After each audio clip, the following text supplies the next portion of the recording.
9-point deficit in the fourth quarter in a game that was this tight. What did you see as the difference? Just so much more defensively, meaning like you could just tell we're always fighting and we're always battling, but you can really tell when our defense has more bounce and more juice and more activity. You know, we really start hounding that ball more. We protect the rim better. The lane looks clogged. We just gotta finish our possessions out a little bit better. But the guys are fighting and they're scrambling and they're flying around. It's just that was the difference tonight. We needed a couple bounces to go our way there in that last 2.5, 3 minutes. Wheat. Yeah, Nate, 16 3-pointers by Charlotte tonight. Were they just hitting shots, or were you maybe a step slow getting out to the shooters? No, I don't know if it was a step slow. I thought in the first half they hit some tough ones. I thought they hit a few shot clockers, but it's the ones that they're getting on the second chances, the boards. Those are the ones. Those seem to be the wide open ones. You know, if we give up an offensive rebound, then it turns out to be a kick out three. Those are the ones that we got to try to eliminate, the most that we can. Probably can't, it's tough to take them all away, but we got to cut those in half on those easy looks. If they're going to make a three on us, it's got to be, within that half court. It's got to be, it can't be in transition or on an old board kick out for a wide open three. Those are the ones we got to eliminate. Daryl Wells. Hey, what's going on, Coach? With these COVID back-to-back, so to say, how hard is it for you to come out against a team this second game, especially after you win the first one, when they're already printing for you guys? No, that's what it's about. This is we were in the city for a few days. We had a day in between two games. There was lots of preparation time. I think any way that the schedule is laid out, you got to look at it to your advantage. I was just fine with the scheduling the way it was, and our players are continuing to stay safe and following the NBA protocols and the rules, and they're very determined. They don't make any excuses about anything, about not being able to leave the hotel or, being around people. They're following the rules. They're doing a good job with that. We were together here for a few days out on the road. It's a lot of time to bond together as a team. So we fought tonight, just got beat. Christos? Hello, Coach. In a close game like this, how crucial was the offensive rebound of Devonte Graham in almost 1 minute to go? Yeah, there was a few of those tonight on those offensive rebounds. We just got to go take a look at it. We got to once they do get a shot, we got to make sure that we contest it with everything we got and come up with that rebound. You can't give good teams, 2 or 3 chances to look at it. But again, our guys they're scratching and clawing and fighting, and that was a bad bounce there for us. Tony East. Nate, you mentioned earlier in this press conference that sometimes you can tell when the defensive intensity is up and a little tighter, like it was at the end of this game. Do you know what maybe causes it to not be consistently like that all the time, or if there's a personnel thing that maybe makes it different from time to time? It can be a number of things. Sometimes it's offensively. Sometimes if some buckets aren't going, you know what I mean? A good offense is a great defense. It's not due to lack of effort. I promise you that. It's just a reminder of continuing to stay active. They wanted to come out. Charlotte wanted to come out tonight and really push it down the floor and attack us in transition. They had us back on our heels there just for a little bit, and that's part of it. We were kind of, reacting to what they were doing instead of, anticipating and being ready for what was coming. So it's just a few different things that can factor into that. Wheat. Yeah, Nate, Doug got banged up in a couple different spots tonight. Do you have an update on how he's feeling? Yeah, so it was his thumb there in the first half. Then he came back. Again, the toughness of the guys on our team. And then they just told me it was I just wanted to make sure before I came and talked to you guys. It was that play that he drove baseline, and they called a block on Charlotte, and he kind of landed there. It was his back. So he did not return there. So It's his lower back. That's all I know at this point. I haven't even talked to him yet. I was looking for him. I think they're checking him out a little bit, but Doug's tough, as like the rest of them. So I'll find out here in a minute. J. Michael, you got anything? Sure. You went with Sabonis, I think, and Gogo. I think that was the first time that you used them together this year. What did you see there, and what do you think you got out of it? I was just looking for a spark, like a different kind of combination that our team has never seen. You said that too, that we haven't done that all year. I thought Goga had a good first half. I wanted to make sure I gave him another crack there in the second half, and he played well. I thought that group was probably pretty good on the plus minus. I don't know what it was, but it felt good. So for Goga to sit there for a while and then come in, and then him and Domas together, it just shows the versatility of the bigs that we have on this team. All right. I think I'll do it, Coach. Thank you. Okay. Thank you. Thanks, Wes.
What did you see as the difference?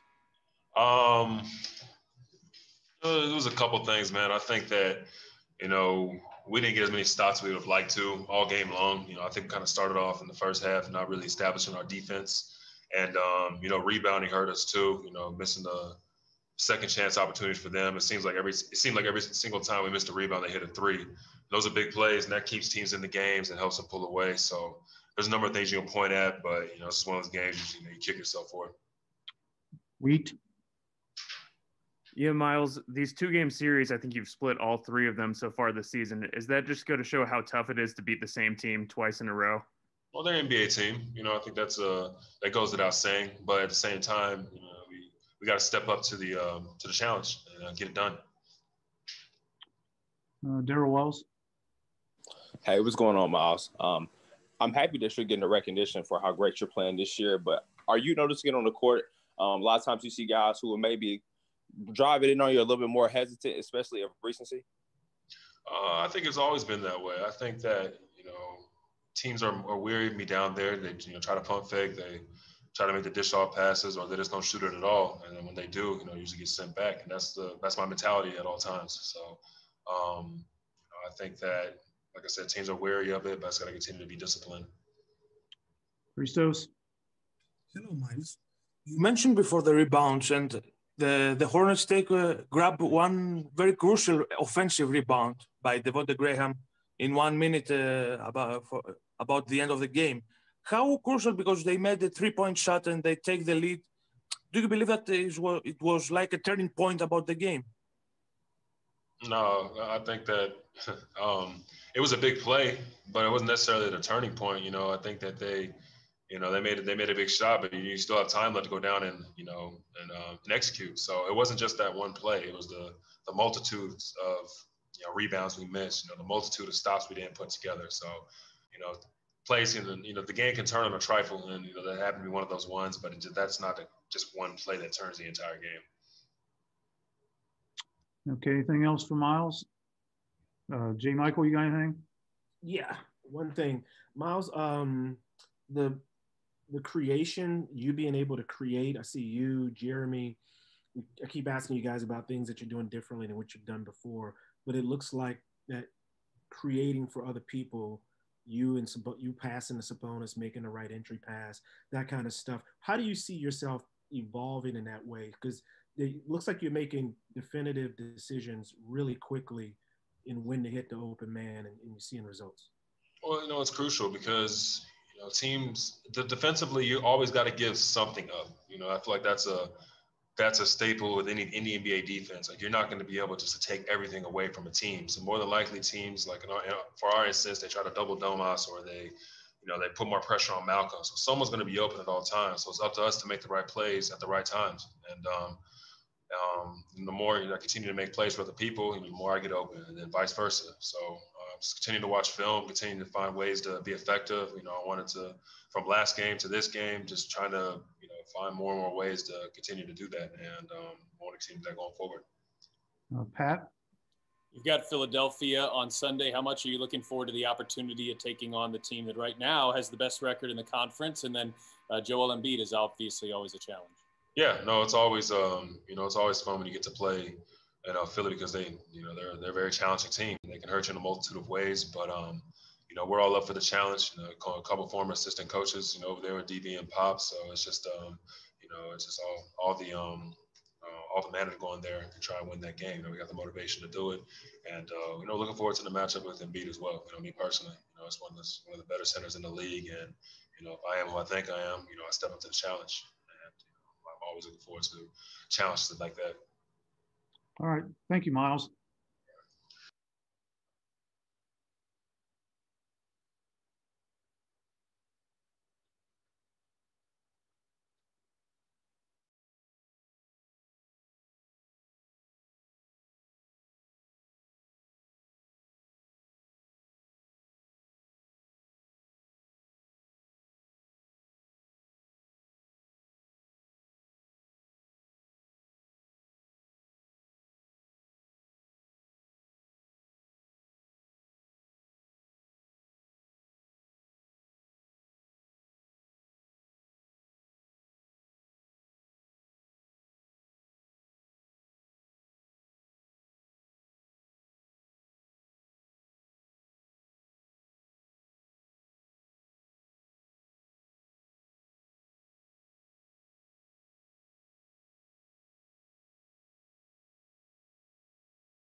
Boylan?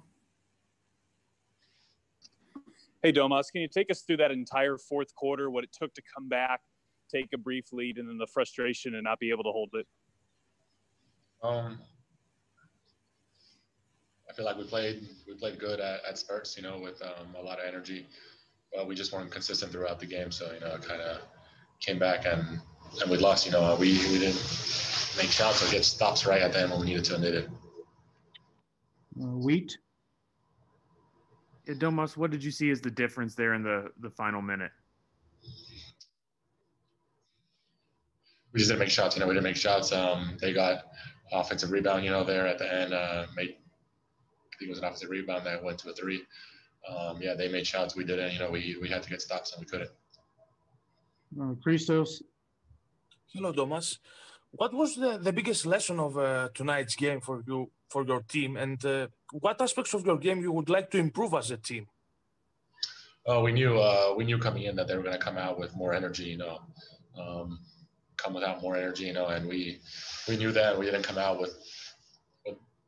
to match it or let them match us, you know. We kind of just went through the game at spurts, had energy, you know, and that at the end didn't go our way. You know, we should have just come out and take care of business right away, and then we just hope just to kind of find that and keep playing consistent defense for 48 minutes. Scott? Yeah, Domas, it's been a couple days or a couple games since that injury. Are you even thinking about it out there? Is the pain reduced a little bit for you? When I'm out there, you know, I just try not to think about it. You know, training staff did a great job taking care of it and then getting me ready for the games. J. Michael? Yeah, Domas, during the stretch you played out there with Goga, which is something that we hadn't seen this season. How was that? Is that something that you guys worked on, or was it something you just had to adjust to on the fly? And how you think it went? Coach just threw out that lineup. You know, I think it was a good lineup. We came out, we made a little run. You know, got us back in the game. You know, everyone who comes off of the bench comes out and brings a lot of energy to the team. You know, so he's just taking advantage of his minutes and he's playing good. Anything else for Domas? Thank you, sir.